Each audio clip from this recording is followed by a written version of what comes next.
നമ്മുടെ മക്കൾക്ക് ഏറ്റവും മികച്ച വിദ്യാഭ്യാസം നൽകുക അത് ഏതൊരു രക്ഷിതാവിന്റെയും ഏറ്റവും വലിയ സ്വപ്നമാണ്. ദിനംപ്രതി വർദ്ധിച്ചു വരുന്ന പഠന ചെലവുകൾ കാരണം പലരും ഇന്ന് വിദ്യാഭ്യാസ വായ്പകളെയാണ് ആശ്രയിക്കുന്നത്.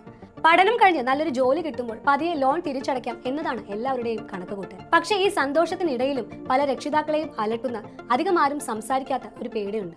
ഒരുപക്ഷെ ഈ ലോൺ എടുത്ത വിദ്യാർത്ഥിക്ക് അപ്രതീക്ഷിതമായി എന്തെങ്കിലും സംഭവിച്ചാൽ ആരാണ് ഈ ലക്ഷങ്ങളുടെ കടം വീട്ടേണ്ടി വരിക? ഈ നിർണായകമായ ചോദ്യത്തിനുള്ള ഉത്തരം നമ്മൾ എല്ലാവരും അറിഞ്ഞിരിക്കേണ്ട ഒന്നാണ്.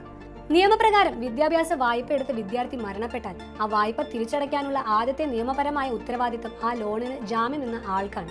സാധാരണയായി രക്ഷിതാക്കളോ അടുത്ത ബന്ധുക്കളോ ആയിരിക്കും ജാമ്യം നിൽക്കുക. ഇനി ജാമ്യക്കാരൻ പണം അടയ്ക്കാൻ തയ്യാറായിട്ടില്ലെങ്കിൽ ബാങ്കിന് വിദ്യാർത്ഥിയുടെ കുടുംബാംഗങ്ങളെ സമീപിക്കാൻ സാധിക്കും. ഒരുപക്ഷെ ലോൺ എടുക്കുമ്പോൾ വിദ്യാർത്ഥിക്ക് സ്വന്തമായി എന്തെങ്കിലും ആസ്തികളോ സമ്പാദ്യമോ ഉണ്ടെങ്കിൽ അതിൽ നിന്ന് പണം ഈടാക്കാനും ബാങ്കിന് അധികാരമുണ്ട്.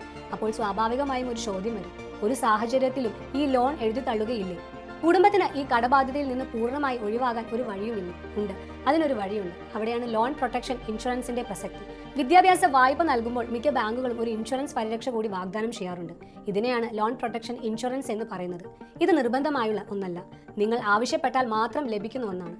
ഇതിന്റെ ഗുണം എന്താണെന്ന് വെച്ചാൽ വിദ്യാർത്ഥിക്ക് മരണം സംഭവിക്കുകയോ അല്ലെങ്കിൽ ലോൺ തിരിച്ചടയ്ക്കാൻ സാധിക്കാത്ത വിധം സ്ഥിരമായ അംഗവൈകല്യം സംഭവിക്കുകയോ ചെയ്താൽ ഈ ഇൻഷുറൻസ് കമ്പനി ബാക്കി വരുന്ന മുഴുവൻ ലോൺ തുകയും ബാങ്കിന് അടച്ചു തീർക്കും. അതോടെ കുടുംബത്തിന് ആ കടത്തിൽ നിന്ന് പൂർണ്ണമായി മോചനം ലഭിക്കും. ലോൺ എടുക്കുമ്പോൾ അടയ്ക്കേണ്ട പ്രീമിയം തുക അല്പം കൂടുമെങ്കിലും നമ്മുടെ കുടുംബത്തിന്റെ ഭാവി സുരക്ഷിതമാക്കാൻ ഇത് ഏറ്റവും നല്ല മാർഗമാണ്. അതുകൊണ്ട് നിങ്ങളൊരു വിദ്യാഭ്യാസ വായ്പ എടുക്കാൻ പോവുകയാണെങ്കിൽ ഈ കാര്യങ്ങൾ തീർച്ചയായും ഓർമ്മിക്കുക. 1. ലോൺ പ്രൊട്ടക്ഷൻ ഇൻഷുറൻസ് നിർബന്ധമായും എടുത്തിരിക്കണം. നമ്മുടെ ഏറ്റവും വലിയ സുരക്ഷാ കവചം അതാണ്. 2. ലോൺ എടുക്കുമ്പോൾ ജാമ്യക്കാരന്റെയും സഹ അപേക്ഷകന്റെയും വിവരങ്ങൾ കൃത്യമായി നൽകുക. 3. ഒരുപക്ഷെ വിദ്യാർത്ഥി മരിച്ച ശേഷം ബാങ്കിന്റെ ഭാഗത്തു നിന്ന് കുടുംബത്തെ ഭീഷണിപ്പെടുത്തുകയോ അനാവശ്യമായ സമ്മർദ്ദം ചെലുത്തുകയോ ചെയ്താൽ അവർക്ക് ബാങ്കിംഗ് ഓംബുഡ്സ്മാന് പരാതി നൽകാൻ നിയമപരമായ അവകാശമുണ്ട്. ഈ അറിവ് വളരെ പ്രധാനമാണ്. വിദ്യാഭ്യാസ വായ്പ എടുക്കാൻ പോകുന്ന നിങ്ങളുടെ സുഹൃത്തുക്കൾക്കും ബന്ധുക്കൾക്കും ഈ വീഡിയോ ഷെയർ ചെയ്യുക. ഒരുപക്ഷെ നിങ്ങളുടെ ഒരു ഷെയർ അവർക്ക് വലിയൊരു സഹായമായേക്കാം. ഈ വീഡിയോ നിങ്ങൾക്ക് ഉപകാരപ്പെട്ടെന്ന് വിശ്വസിക്കുന്നു. ഇതുപോലുള്ള വീഡിയോകൾക്കായി ചാനൽ ലൈക്ക് ചെയ്യാനും സബ്സ്ക്രൈബ് ചെയ്യാനും മറക്കല്ലേ. നന്ദി.